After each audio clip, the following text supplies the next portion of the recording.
Feneval y me gustaría daros la bienvenida al chat, a este webinar, que es el primero que vamos a hacer, ¿no? Lo primero me gustaría desearos que estéis todos bien, así como vuestras familias, en estos momentos tan complicados. Dentro de la propuesta de valor de Feneval de ayudar a todos los alquiladores, pues queremos dar respuesta a esto, a los proveedores de movilidad, que sois vosotros, y hemos pensado que una buena manera de ayudaros es hacer un webinar sobre los ERTEs, ¿no? Son momentos de incertidumbre, difíciles para todos, y también queremos desde Feneval mandaros un mensaje en el que deciros que no estáis solos, que al otro lado también estamos nosotros tratando de dar soporte, respuesta, soluciones. Los asociados habréis recibido, pues no sé, algo así como 20 comunicados oficiales de Feneval últimamente. Así que en ese sentido, pues gracias por estar ahí y gracias por acudir a este tipo de eventos que os sean útiles, ¿no? De todas maneras, para que todo esto funcione necesitamos de vuestra colaboración. Entonces, gracias por vuestra participación en este evento, en las encuestas, en todo, ¿no?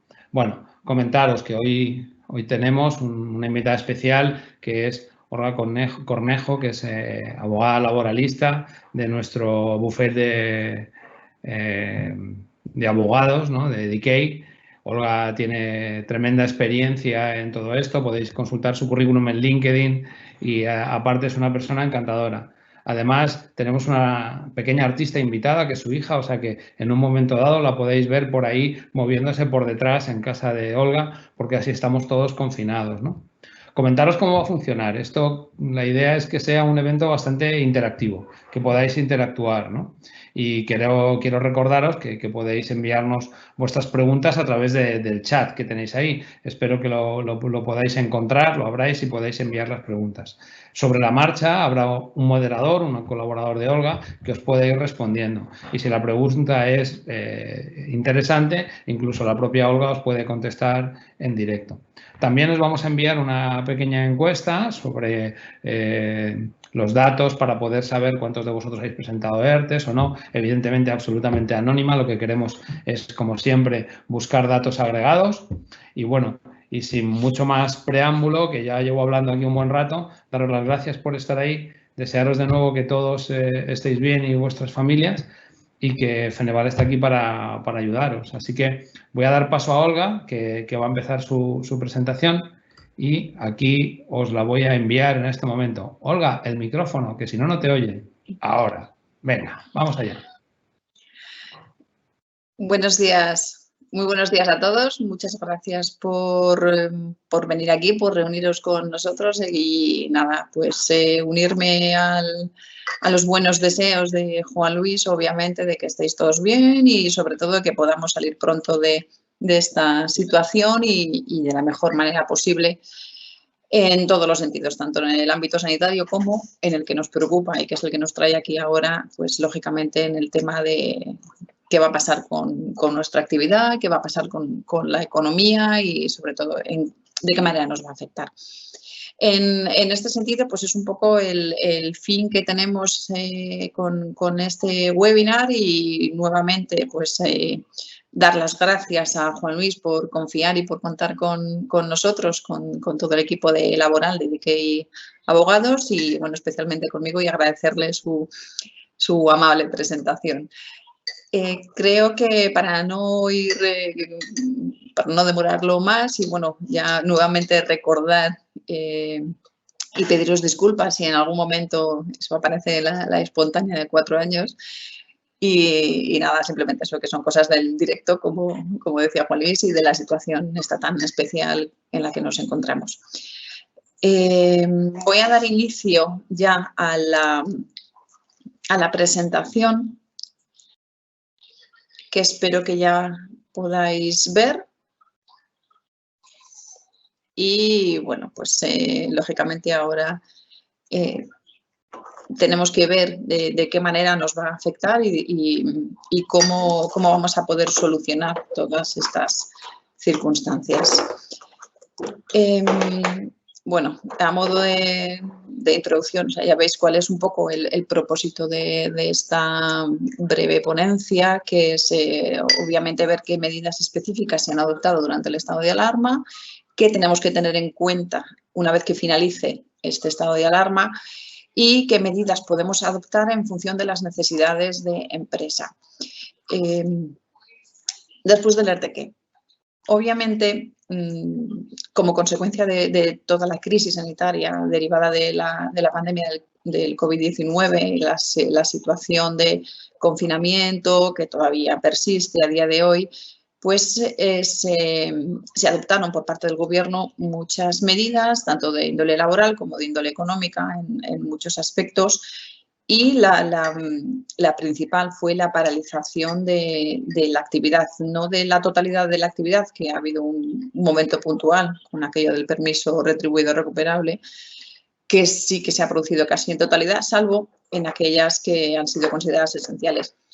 Como medida y como apuesta fuerte por parte del Gobierno para evitar que hubiera despidos ya de inicio, porque se consideraba y se entiende que es una situación que es temporal, que por más que se prolongue en el tiempo, al final va a estar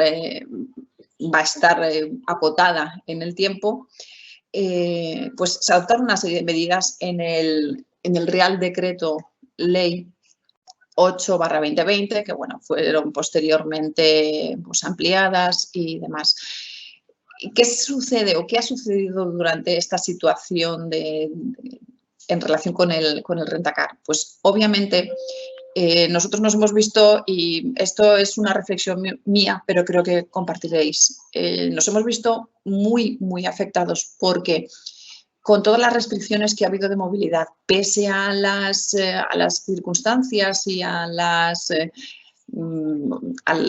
explicaciones que se han ido dando o a las adaptaciones que se han ido haciendo o interpretaciones en cuanto a esa movilidad, el caso es que se nos ha seguido considerando como una parte de actividad esencial, con independencia de que esa actividad esencial, en función o interpretándolo de la manera que ellos han ido realizando, está vinculada o debería estar vinculada a la participación, en este caso, de las empresas o que se dedican al Rentacar a dar servicio a otra actividad esencial, puesto que con fronteras lógicamente cerradas casi en su totalidad, salvo por transporte de mercancías y otro tipo de transportes y además lógicamente pues derivado de la falta de movilidad a nivel turístico, que ese es el gran proveedor, por decirlo de alguna manera, de todas nuestras empresas.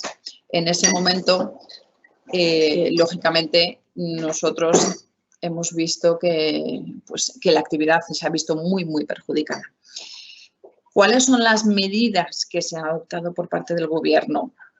Se ha promocionado, por un lado, el teletrabajo, las adaptaciones de las jornadas de trabajo y en lo que a nosotros nos puede afectar o nos ha podido afectar, pues son precisamente las medidas específicas que ha habido en relación con los expedientes temporales de regulación de empleo. Como decía, el Gobierno ha adoptado una política que es lógica de mantenimiento del empleo y lo ha hecho a través de estos procesos específicos con unas características peculiares y, por otro lado, con el permiso retribuido recuperable en un lapso de tiempo muy, muy corto, que fue coincidente con la paralización casi total de la actividad. Estos expedientes ya existían con anterioridad al procedimiento regulado por el estado de alarma. Son expedientes o bien de fuerza mayor o por causas económicas, organizativas, técnicas y productivas, los denominados ETOP, que suponen pues, la suspensión de los contratos de trabajo, la reducción de las jornadas o una combinación de ambas. No hay indemnización, puesto que no hay extinción del contrato, está sujeto en el procedimiento al mantenimiento del empleo durante 6 meses, una vez que se finaliza el estado de alarma. Sí. Un momento, por favor. Sí. Estamos en la primera slide solo. No sé si ¿no? a las siguientes. No. Sí, he pasado. Pues He no, pasado. pues Pues no sé por qué no puedes las volver ves. a... Sí, pues ciérrala, volver a abrir e intento Vale. enviártela de nuevo, porque yo lo único que veo aquí es la primera. Vale, a ver, voy a dejar de compartir y comparto Compártelo de nuevo. Comparto de nuevo, a ver.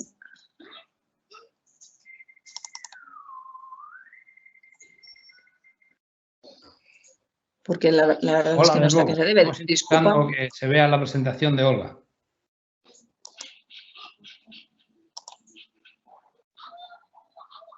Estamos ahí, bien. No sé si ahora me veis. A ver, que voy a dar nuevamente a la presentación. Compartir a la presentación. Sí. Aquí te tengo en el escritorio. A ver si... Lo voy a enviar. Ahí. A ver, vete ahora a proyectar y vuelve a pasar las diapos. A ver. Ahí está. Aquí. Ahora sí se está viendo. Proyéctalo a ver. ¿Sí? Y ahora pasa ya, pero ahí no estás en modo presentación, estás en modo pantalla. Voy a ver el modo presentación. Es que era por ver si... en modo presentación. Ahí pásalo adelante y atrás. A la siguiente diapo, digo, que pasas a la anterior y a la siguiente. A la introducción, ¿lo veis? ¿Lo vais viendo ahora? Yo veo y después de leerte que no veo nada más. O sea, que no deja pasar a la cuarta.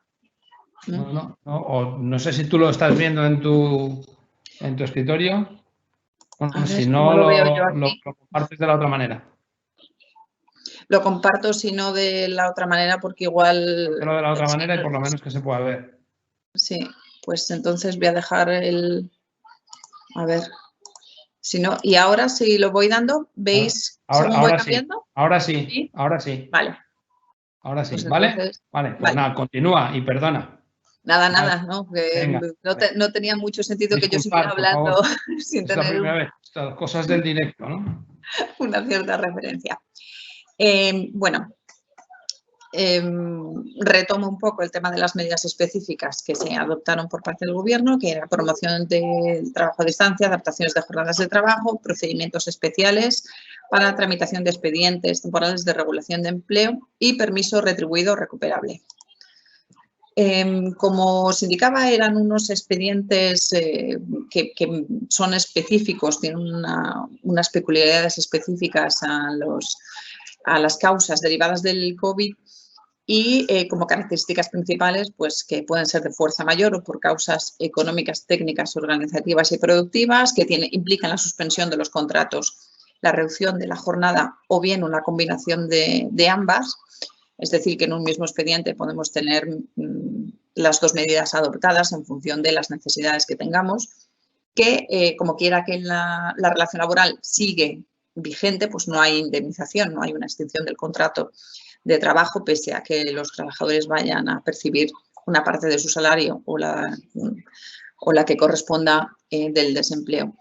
Estos procesos específicos están sujetos al compromiso de la empresa en mantener el empleo durante 6 meses desde la fecha de reanudación de la actividad o desde la finalización del estado de alarma.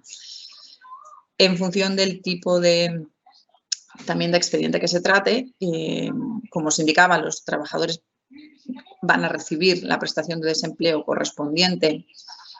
Y como peculiaridad en estos procesos es que no les va a restar, no les va a mermar una prestación posterior, es decir, que no hay ningún tipo de descuento y que la empresa pues, es la que está encargada de tramitar ante el Servicio Público de Empleo Estatal las prestaciones en nombre de los trabajadores. Inicialmente, el que más se ha ido solicitando por causas obvias era el ERTE de fuerza mayor, que está regulado en el artículo 22 del Real Decreto. Se consideraba la fuerza mayor derivada, lógicamente, de la crisis sanitaria del COVID-19 y existía en la norma, existen 3 puntos. En primer lugar, y el que era indiscutible, era el cierre temporal de locales de afluencia pública, las restricciones en el transporte público y, en general, de la movilidad de las personas o las mercancías. es decir, una paralización de actividad directa por las restricciones que se efectuaron por parte del Gobierno. Por otro lado, había otra causa que era por un desabastecimiento, una falta de suministros, también derivados de las circunstancias del COVID, que impidiesen gravemente continuar con el desarrollo ordinario de la actividad. En este sentido, es importante recalcar que esa falta de suministros tiene que ser derivada de una circunstancia que no se haya podido prever. Es decir, y es evidente, por ejemplo, en el caso del cierre de las fronteras chinas, que obviamente si nuestra empresa pues se tiene como principal proveedor a empresas de China, pues nos vamos a ver desabastecidos de una manera que en ningún caso podíamos haber previsto. Y de ahí que se pueda considerar como fuerza mayor. Y además, lógicamente, estaban todas las situaciones derivadas de un riesgo por contagio de plantilla o por no poder prevenir de una manera adecuada o evitar el contagio, es decir, en situaciones que ya se daban de confinamiento por contagio, en situaciones de aislamiento preventivo que tenían que estar debidamente acreditados. En este sentido, pues la empresa debía disponer de los pertinentes o partes de baja o certificados o en su caso, a través del sistema red, la oportuna declaración de baja médica para poder alegarlo como una causa de ERTE de fuerza mayor. Se trata de un procedimiento sumario, es un procedimiento muy rápido en el que solamente es preciso que se remita a la autoridad laboral, pues lógicamente las causas, una memoria explicativa con las causas por las que nos hemos visto obligados a paralizar la actividad o a proponer la suspensión de los contratos, las reducciones de jornada en este caso, precisamente de ahí deriva la sumariedad del mismo. No hay que negociar con representantes de los trabajadores, sino que simplemente se les comunica y la autoridad laboral tiene que contestar en el plazo de 5 días. En algunas comunidades autónomas se ha prorrogado ese plazo a 10 días y así han hecho uso en base a un informe de la Abogacía del Estado y, pues, lógicamente, tenemos que justificar por qué consideramos que existe esa causa de fuerza mayor. Como consecuencia de la suspensión, la reducción de la jornada, pues tiene efectos retroactivos o tenía efectos retroactivos y suponía, en el caso de estar derivada del COVID, pues que existía una exoneración a las cuotas de la Seguridad Social. El 75% si eran empresas de más de 50 y el 100% en empresas de menos de 50 trabajadores, perdón. Como decía anteriormente, en este caso el trabajador percibe la prestación de desempleo sin que se minore una prestación futura. El ERTE por causas económicas, técnicas organizativas o de producción también viene regulado en el artículo 23.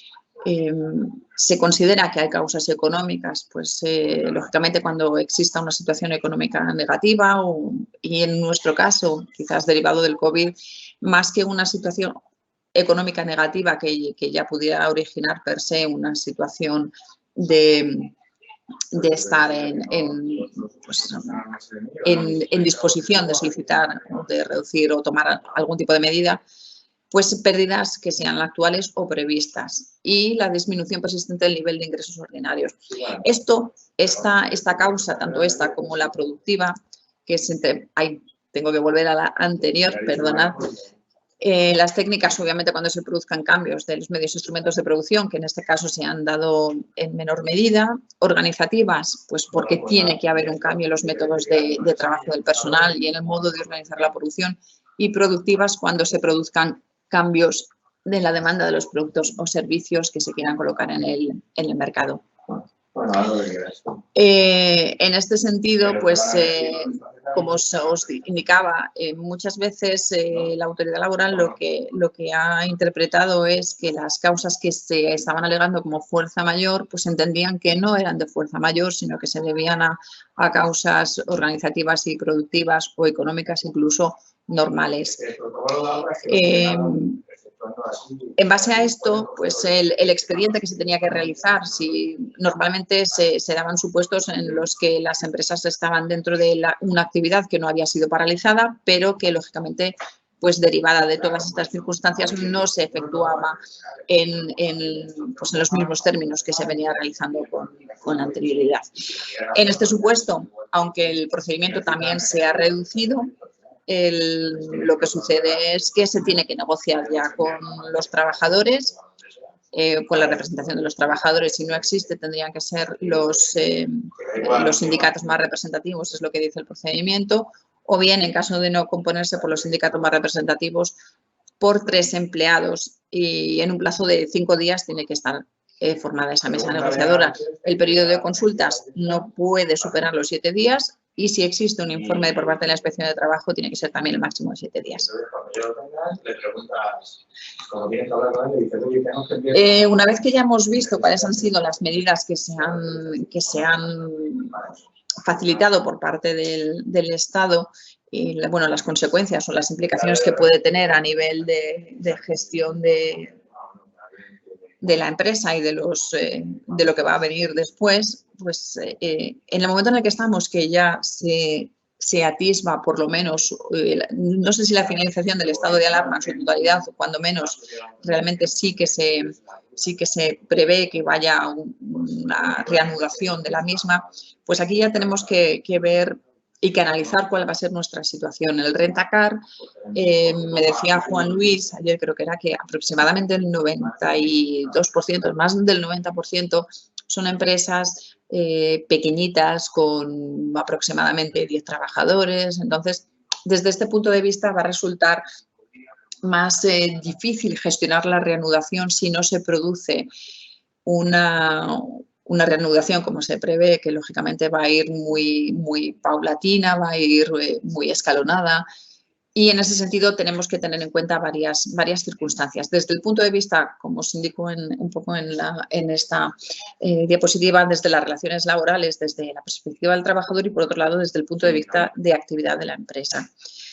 ¿Por qué desde el trabajador? Pues porque nos podemos encontrar con varias situaciones que de índole de seguridad y higiene en el trabajo que nosotros tenemos que velar, lógicamente, en materia de prevención de riesgos laborales. Tenemos que intentar garantizar de la mejor manera posible que nuestros trabajadores, los clientes y demás, pues puedan afrontar una actividad realmente con ciertas garantías. Tenemos que valorar si vamos a tener EPIs de protección suficientes, si se va a poder mantener las distancias de seguridad y lógicamente, pues también tenemos que ver si existe todavía o tenemos en nuestra plantilla algún trabajador o trabajadora que esté en una situación de contagio, que esté padeciendo la enfermedad.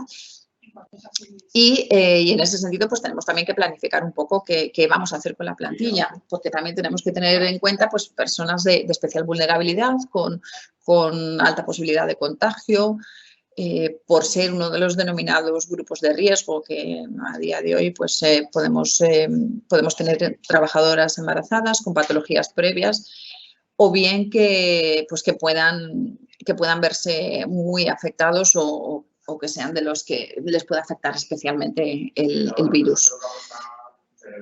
También tenemos que tener en cuenta si existe posibilidad de realizar teletrabajo. Puede haber determinados puestos de trabajo que puedan ser o puedan continuarse realizando desde casa. Esta es una posibilidad que si a día de hoy existe, posteriormente pues se va a poder fomentar y se va a poder continuar haciendo ese teletrabajo siempre y cuando sea compatible con la actividad que estemos desarrollando en ese momento. Y también tenemos que tener en cuenta algo que ya estaba y que se ha reforzado de alguna manera con el Real Decreto Ley 8/2020, que es el tema de las adaptaciones de jornada y reducciones de la misma por tener menores o personas dependientes a cargo. Todo esto nos va a condicionar mucho y no debemos dejarlo de lado porque tenemos que valorarlo a la hora de ver de qué manera reactivamos la empresa y la actividad.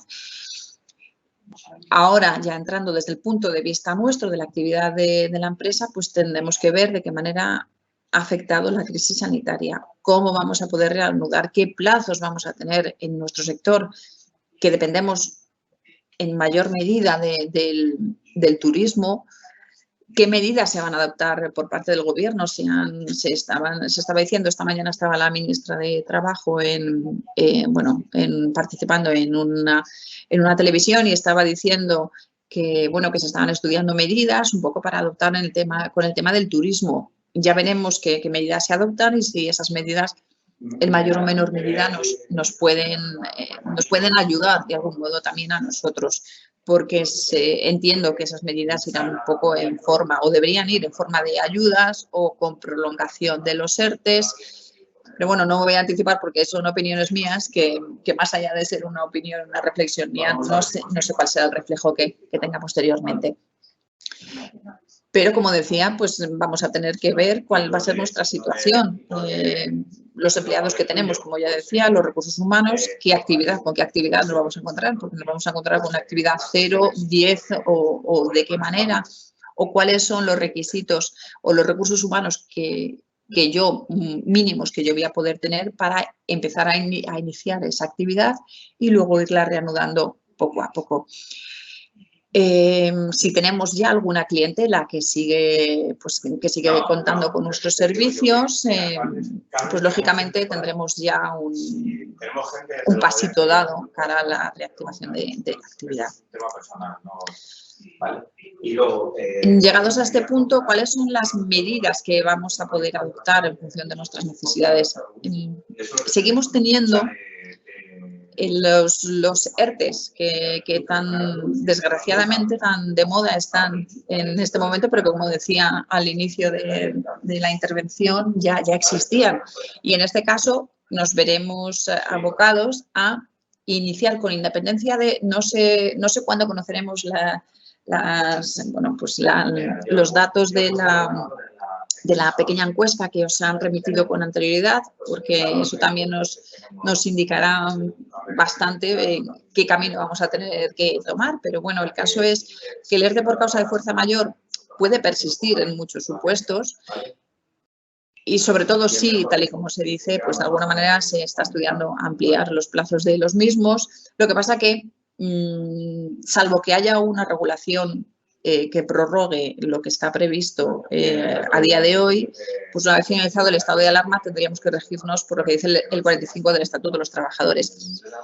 Estará y la mayor parte de las empresas nos veremos obligados a realizar ERTEs por causas económicas, organizativas y productivas y técnicas en muchos supuestos, siguiendo el proceso establecido a tal efecto en el artículo 47 del Estatuto de los Trabajadores. Bien, podemos proceder a una modificación sustancial de las condiciones del contrato de trabajo, que son otras modificaciones que podemos aplicar de manera temporal o de manera definitiva y que serán individuales o colectivas en función de los trabajadores que se vieran afectados.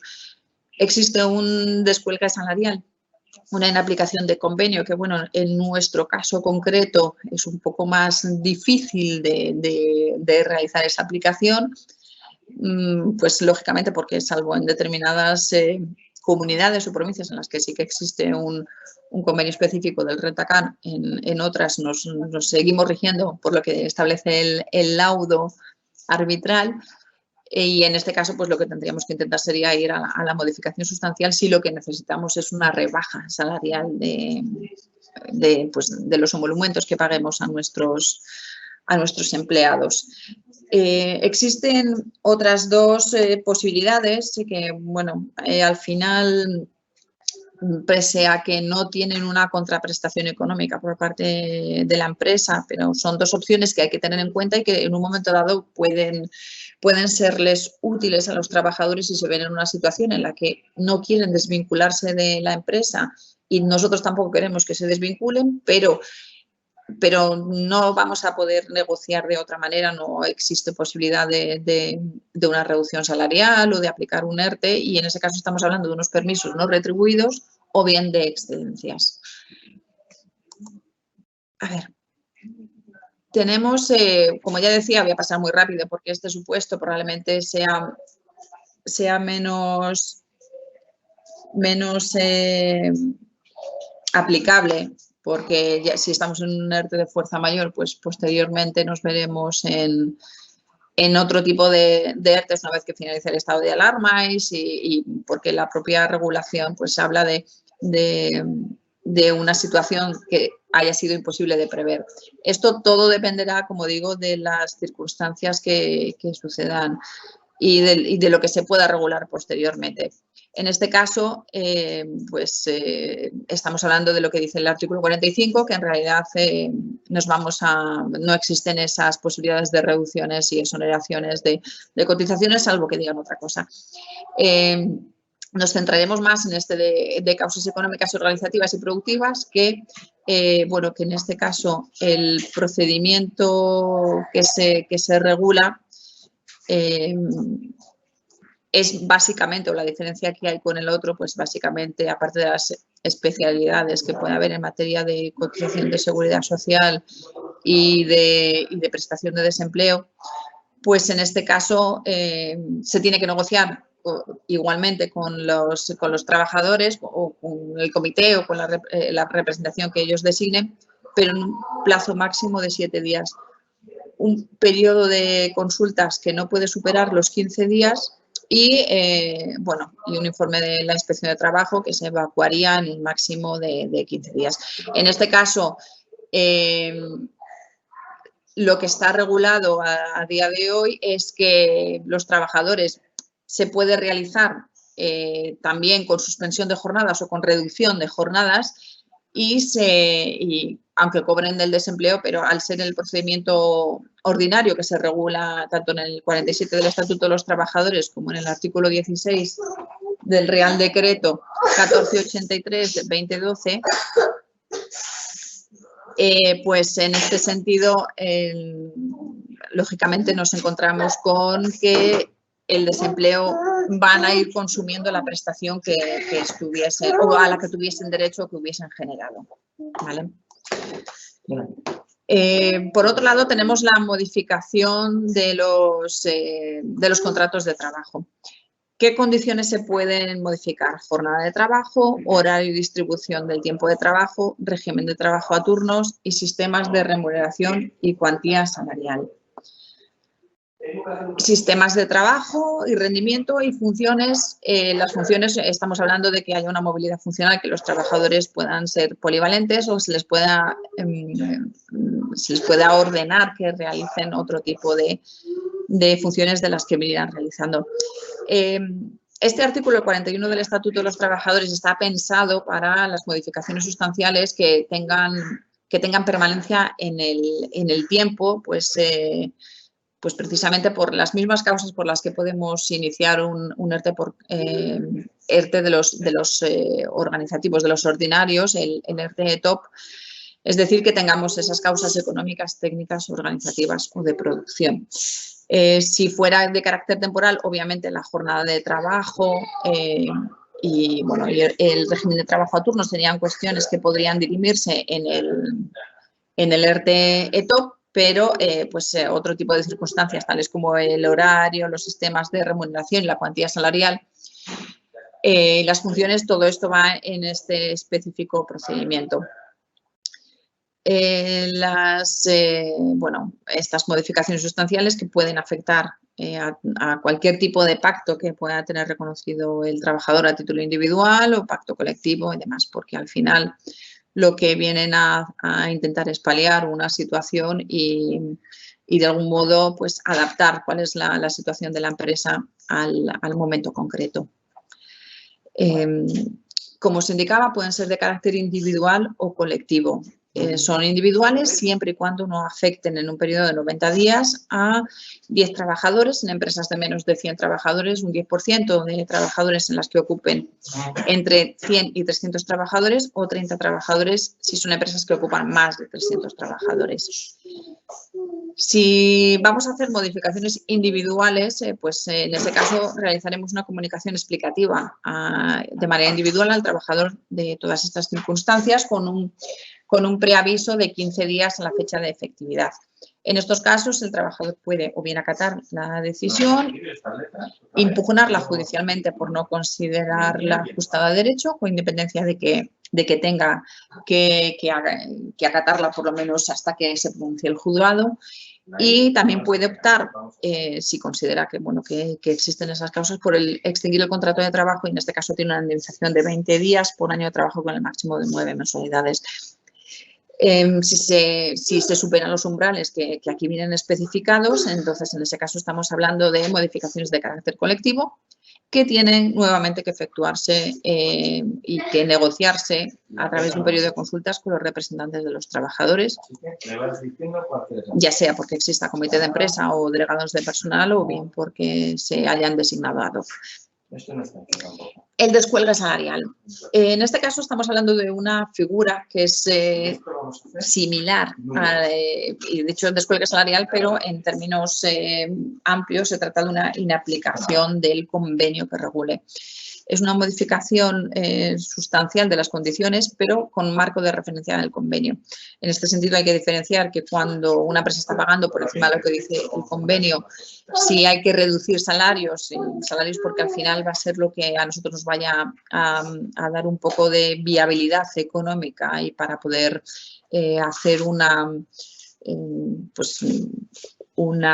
proyección a futuro que mantenga los puestos de trabajo, porque en muchos casos, y dependiendo de la empresa, pues el hecho de modificar turnos o cambiar circunstancias o horarios nos puede afectar en el sentido que nos puede dar a lo mejor una mayor visibilidad o una mayor funcionalidad. Pero en la práctica lo que nosotros vamos a necesitar es paliar el coste económico que está vinculado a esas relaciones laborales pues en un lapso de tiempo concreto y hasta que la actividad pueda repuntar. Como os decía, la diferencia está en que las modificaciones sustanciales se suelen producir cuando existe un salario que se abona por encima de lo que está estipulado en el convenio colectivo, y en el caso de descuelgue salarial por inaplicación del convenio, pues son salarios que están ajustados a lo que dicen el convenio. Como esta figura, lógicamente, la he contemplado porque es una de las posibilidades que existen, sin perjuicio de que, como ya decía, en el caso nuestro concreto, puede resultar difícil de ejecutar, dado que, salvo en los distintos sitios en los que sí que existe el convenio, y bueno, y más allá, yendo un poco más allá con los problemas que estamos teniendo con el tema de los convenios colectivos, que bueno, que como ya sabéis muchos habéis sufrido, se nos están aplicando unos que incluso ni tendrían que ser de aplicación, de lo que Feneval ya se ha puesto en marcha para poder adoptar las medidas oportunas, pues lógicamente en este caso se tiene que acudir a un procedimiento específico. Igualmente que en este caso pues se puede modificar el salario percibido, que afecta a la totalidad, que esta es otra de las circunstancias. Si se procede a un descuelgue salarial, aplicaría a todos los trabajadores y no a un único colectivo, unos trabajadores determinados, como podría darse en el caso de las modificaciones de las condiciones. Igualmente se tiene que realizar un periodo de consultas entre empresa y trabajadores y no tiene efectos retroactivos, y tiene como máximo la duración en la que esté en vigor el convenio colectivo que se pretenda inaplicar. Os decía que otra de las figuras que no son muy frecuentes, no sé si por desconocimiento o también un poco por la repercusión que tiene, es un permiso no retribuido. No es una figura que tenga un encaje legal normativo muy práctico, aunque sí que se suele dar una regulación más específica en los convenios colectivos, en algunos de ellos, y también se tiene una referencia que es un poco la que nos sirve a nosotros para poder configurar este tipo de figura jurídica o esta posibilidad, como licencia sin sueldo en la orden ministerial, en el reglamento de cotización de la Seguridad Social, que recoge la manera específica en la que se tiene que cotizar, porque tiene una cotización especial. Se trata de una licencia sin sueldo que tiene la obligación de permanecer en situación de alta el trabajador, pero se exonera de prestar servicios y de abonar salarios. Es decir, que en este caso lo que produce es una situación como si fuera de vacaciones, por decirlo de alguna manera, es un permiso, pero que no implica abono de salarios. ¿Qué características tiene? Pues como aquí manifestamos, pues se puede producir por cualquier motivo previo acuerdo entre empresario y trabajador, aparte de que en la norma convencional se establezca alguna especificidad en cuanto a su disfrute o a la causa a la que pueda originar. Se suspende la obligación de trabajar y de abonar el salario correspondiente, pero no se extingue la relación laboral. Esto es importante porque como se sigue manteniendo una cotización en unos términos bastante específicos, pues no implica tampoco ni abono de indemnización ni implica extinción y baja en la seguridad social, porque realmente nosotros le mantenemos en alta y, sin embargo, no tenemos que abonar ningún tipo de salario. Obviamente el trabajador estará en su casa sin trabajar. En este caso la cotización, y aquí está la especificidad, se efectúa no en base al salario que el trabajador viniera percibiendo, sino en base a la cotización que por contingencias comunes pues viniera recibiendo en función de su categoría profesional. Las contingencias de accidente de trabajo y enfermedad profesional se aplicaría el tope mínimo de cotización que estuviera establecido, con independencia de la cotización que se hiciera en base a las contingencias comunes. Otra peculiaridad que tiene, salvo pacto en contrario, es que durante el tiempo de permiso no retribuido no se generarían vacaciones. Es decir, que si una persona tiene un permiso no retribuido de un mes, si las vacaciones correspondientes o que devengaría durante ese mes serían de 2,5 días, que es más o menos el promedio general mensual, pues lógicamente las vacaciones anuales que tuviera no serían de 30 días, sino de 27,5. Luego hay otras cuestiones de índole formal que lógicamente pues tienen que ser pactadas y tienen que ser procedimentadas de algún modo para fijar los términos en los que se llevaría a cabo este permiso no retribuido. La solicitud, de qué manera se va a solicitar si no está negociada en convenio colectivo, qué preaviso necesitaríamos tanto para la aplicación y la finalización, si vamos a permitir que durante ese tiempo de permiso no retribuido preste servicios el trabajador que lo haya solicitado en otra empresa, a qué tipo de contratos les va a resultar de aplicación. Esto ya es una medida que nosotros como empresa tendríamos que anticipar o que prever a qué trabajadores le vamos a facilitar esta opción. No descontar cara a las vacaciones el tiempo de inactividad es otro de los supuestos que podemos plantear y que podemos concretar. Si se puede reincorporar con antelación a lo inicialmente solicitado. Y también concretar pues para qué supuestos puede pedirse, si es para formación, cuidado de mayores o menores o viajes o limitaciones en aquellos casos incluso en los que a lo mejor no se pueda solicitar una excedencia porque no se tiene la antigüedad mínima requerida para tal efecto. Como os decía, esta es una figura que puede resultar interesante porque puede resultar interesante obviamente teniendo en cuenta el perjuicio que supone para un trabajador que no va a cobrar salario. Y la repercusión que pueda tener cara a él, pero al final, como sigue vinculado a la empresa, se ha configurado de qué manera y se va a disfrutar ese permiso retribuido, va a seguir cotizando, aunque sea en una cotización inferior a la que estuviera percibiendo, salvo que esté ya en la base mínima de cotización, en cuyo caso no vería afectadas tampoco sus cotizaciones. Pero precisamente por eso, porque de algún modo genera una obligación de la empresa de mantenerlo de alta, sigue estando en vigor la relación laboral y también tenemos lógicamente la garantía de que el trabajador en el tiempo convenido va a tener que reincorporarse a prestar servicios. Las excedencias, como decía, y como última de las opciones que tenemos, pues en este caso son excedencias de carácter forzoso que no aplicarían este supuesto o que no sería de aplicación en este supuesto porque son excedencias que vienen pues, por cuidado de menores de 3 años, cargo público, situación similar que tenga obligación de reserva de puesto de trabajo.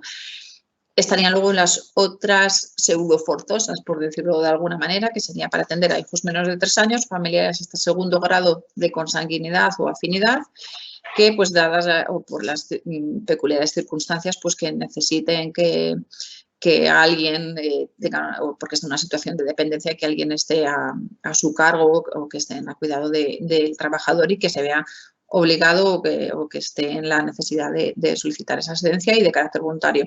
Estas son opciones que nosotros no, es un derecho que tiene el trabajador que nosotros tendríamos que acatar si cumple con estos requisitos, pero que son, se exponen aquí pues porque son una de las medidas que de algún modo también se le puede decir al trabajador que tiene a su disposición para, pues un poco para evitar que haya un despido o si en un momento dado no quiere estar incluido o no podemos incluirlo en un ERTE porque realmente no tenemos esa opción, pues darle también esa posibilidad. ¿Qué características más relevantes tienen? Pues que tengan una antigüedad mínimo de 1 año en la empresa, salvo en la forzosa, que lógicamente como va vinculada a otras circunstancias específicas, no sería necesaria esa antigüedad. El plazo de duración mínimo, que tiene que ser entre 4 meses y un máximo de 5 años, dependiendo del tipo de excedencia, con las siguientes especialidades. La forzosa, pues, tiene que ser durante la causa que propició dicha excedencia. Para el cuidado de menores de 3 años, pues lógicamente 3 años en la fecha de cumplimiento desde la fecha de nacimiento, adopción o situación análoga. En este caso, pues lógicamente sería hasta el momento en el que cumpliera 3 años, o si es de una adopción, pues hasta el momento en el que transcurran esos 3 años. Cuidado de familiares hasta 2.º grado de consanguinidad o afinidad, 2 años como máximo, y luego está la excedencia voluntaria, que es la que tiene el plazo de 4 meses hasta un máximo de 5 años antes realizado. En cuanto a la reserva de puestos de trabajo o el derecho de reincorporación, la forzosa tiene el mismo puesto de trabajo con independencia de la duración de la misma. Para cuidados de familiares hasta 2.º grado existe reserva de plaza durante el primer año y pasado ese año pues tienen el derecho a incorporarse en uno de su mismo grupo profesional o categoría equivalente. Y finalmente la voluntaria, el trabajador tiene un derecho preferente a ingresar en las vacantes que se produzcan en un puesto similar o a su categoría profesional o equivalente. Y con esto, pues deciros que ya ha finalizado un poco la presentación en cuanto a los aspectos laborales, deciros que también esto está siempre visto desde el punto de vista de los recursos humanos que tenemos y luego hay otras posibilidades que ya van directamente vinculadas a necesidades o a problemas económicos que podrían dar lugar a situaciones como de preconcurso o cuestiones para anticipar pagos y demás, que esas son otras circunstancias económicas específicas en las que yo no me puedo meter, aunque es otra de las posibilidades que existen, porque eso ya tiene que ser, tendrían que ser pues, compañeros que llevan temas concursales que podrían también dar un poco de luz o de perspectiva desde ese otro punto de vista, porque puede ser incluso complementario al de las soluciones que tenemos en cuanto a esta salida y a esta actividad. Asimismo, indicaros que en el caso de que necesitaseis ayuda, asesoramiento o que realizáramos algún trámite, por parte de Feneval, como siempre que están persiguiendo el interés de sus socios, pues tenemos un acuerdo con ellos para que, un acuerdo económico en el que sería posible realizar esta ayuda o ese seguimiento o esa tramitación de lo que necesitaseis en unas condiciones más beneficiosas. Insisto, dar muchas gracias nuevamente a todos los que habéis participado. Olga, ya que voy avanzando. Tenemos alguna cosa más por aquí, ¿vale? Tengo alguna pregunta no respondida, ¿vale? Espérate. Ajá, vale. Hola de nuevo, a ver si me consigo enviar a mí mismo. Espera, ahí, enviar en directo, me estoy enviando, ahí. Hola a todos de nuevo. A ver, tengo aquí algunas preguntas, Olga, que me gustaría que respondieras porque no nos ha dado tiempo a responderlas en el chat, por responderlas ahora y también compartir los resultados de la encuesta una vez terminen, ¿vale? O sea, que lo puedan ver todos. Entonces, pregunta, dice, recibo información contradictoria, lo hace Javier a las 12:33, recibo información contradictoria en cuándo solicitar un ERTE por fuerza mayor. Nosotros lo hemos solicitado y nos lo han concedido por silencio administrativo. Me dicen que alquiler de vehículos sin conductor se encuentran los códigos CENAE de cierre por estado de alarma y que por silencio administrativo pueden revisártelo. Después, teniendo que devolver el importe. ¿Cuánto hay de cierto en todo eso? Ahí te caes. Sí, efectivamente, una pregunta muy buena, pero de difícil respuesta, porque revisión, ellos van a poder someter a revisión, la autoridad laboral siempre puede someter a revisión todo. En principio, las concesiones que han ido haciendo, pues, o las denegaciones, porque ha habido un poco de todo, ha sido en base al CENAE, más allá de entrar a valorar las cuestiones que se alegaban en la memoria explicativa. Si es vehículos en alquiler, pero ha habido circunstancias en las que han denegado esos ERTEs de fuerza mayor. Solamente ha habido 2 casos y uno de ellos es, ¿no? Solamente sí. por el CENAE. Eso es lo que yo te puedo decir, claro. Que el CENAE estuvo incluido dentro de... Me envío a mí mismo en directo. A ver, aquí estoy otra vez. Vamos cambiando uno y otro. A ver, el CENAE estuvo incluido dentro del cierre del estado de alarma en los primeros 15 días. A partir de ahí hubo una comunicación del ministro Ábalos y un cambio en el BOE en el que se permitía el alquiler, eso sí, en los supuestos contemplados dentro del estado de alarma. Es decir, que de momento solo conocemos 2 casos de oficiales de ERTEs denegados, uno de ellos que habla precisamente del CENAE, pero entendemos que no tiene razón de ser, pero está así, ¿no? Y luego que en que vuelvan a revisarlo es con lo que están diciendo, ¿no? Lo que están amenazando o lo que nos están diciendo hacer. Sí. A ver, yo creo que no van a tener capacidad para revisarlo. Capacidad de hacerlo y no sé, de eso es otra pregunta que te tengo. Si hay un silencio administrativo, luego eso es fácil que me lo gane el Estado y que tenga que poder ganar. Yo creo que eso no es tan fácil, ¿no? No es fácil. Lo que están planteando es hacerlo por la vía de lesividad o lo que ellos podrían manejar, la vía de lesividad. Es decir, que ellos consideren que en base a una circunstancia concreta y a una peculiaridad específica, pues que se han obtenido prestaciones de desempleo o exoneraciones de cuotas que perjudican gravemente al Estado, pero para eso tendrían que revisar el expediente y ver que realmente no se ajustaba a las causas de fuerza mayor. Es difícil que lo hagan, o yo considero que es bastante complicado que lo hagan una vez denegado o concedido más bien por silencio administrativo positivo, porque en la norma administrativa dice que, lógicamente, que luego no cabe otra resolución que no sea la positiva, es decir, que no pueden llevarse la contraria. Si está concedido por silencio administrativo positivo, posteriormente no van a poder decir que no. Lo podrían intentar vincular a una vía de lesividad o de perjuicio al Estado en base a eso, a unas prestaciones de desempleo que no se podrían, o sea, que no se podrían haber percibido de haber estado regulado eso. Pero más que nada va un poco en función también de, no tanto del CENAE ni una cuestión similar, que eso es cuestión de interpretación y ahí ya estará la interpretación que se haga como de... Si te parece, analizamos... Sí, porque que yo sigo hablando, yo me enrollo, tú córtame. Mi escritorio, ¿vale? Que es este. A ver, espero que lo podáis ver ahora todos. Decirme que sí. ¿Se ve, Olga? ¿Tú lo ves? Sí. Vale. Pues la pregunta es, ¿se ha visto obligado a presentar un ERTE durante la crisis del coronavirus? Pues el 95% sí, obviamente el 4 y pico, el 5% no. Se ha presentado un ERTE, ha sido por causa de fuerza mayor o por causas objetivas. Por causas de fuerza mayor, el 95%, ¿no? Y si ha presentado un ERTE, se lo ha denegado, pues mira, aquí dice que se lo han aprobado un 66%, no sabe, no contesta un 8%, pero el me lo han denegado no aparece por ninguna parte. Entonces, quiero entender que no los están denegando, desde luego no de forma masiva, porque aparecería aquí, ¿no? Sí, está claro. ¿Vale? Este era un poco... Bueno, eso son... Claro.